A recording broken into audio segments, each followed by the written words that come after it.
Okay, in this video, I'm going to explain to all of you about how to make wavy bookshelf in SketchUp. First of all, you have to make 2-point arc, and then you can um, draw it. Maybe it's around 2500 millimeter, and then you can set the pulse.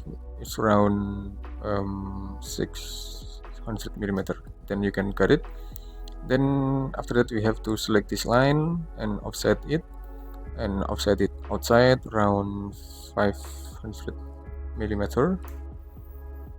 Okay, and then we can just complete this curve with the single line in the left and right side until it appear this plane right here.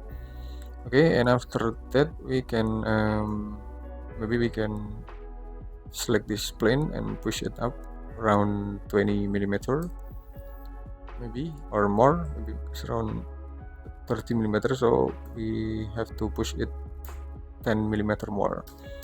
And after that we can just make it group, and we can move it to the top position, upper position around 500 millimeter. Okay, and after that we can make a vertical shelf with a rotated rectangle right here. Then we can just position on this corner and this corner, and then we can set the width around 30 millimeter also, and then we can select this rectangle and push it up until touch the upper shelf, and then we can just make it group and make component, just create it. Okay, and after that we can rotate this vertical shelf to end of position of this right shelf. We can use rotate and just position the point, just aim the pointer on this curve so it will appear a middle point of the circle, and then we can just place on it and just click with the left click, and then we can just click this corner of the vertical shelf, and then we can press Control to duplicate it.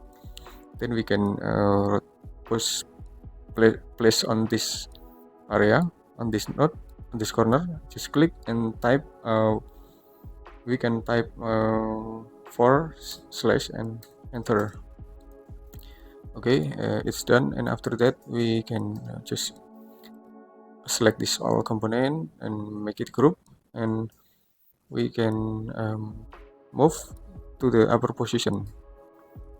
Okay, we can move to the upper position with the count of the stack as you want anyway. And we can also select all this object and make it group, and just move and select any position as you want and move into the another side.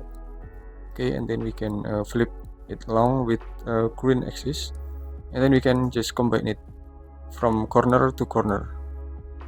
Okay, and it's done. Okay, and after that we have to select all and just assign a material with a synthetic surface option, and we can use Formica laminated light as I suggest you use this material. Okay, it's done. I hope you learn a lot from this short tutorial, and wait for my next video. Thank you.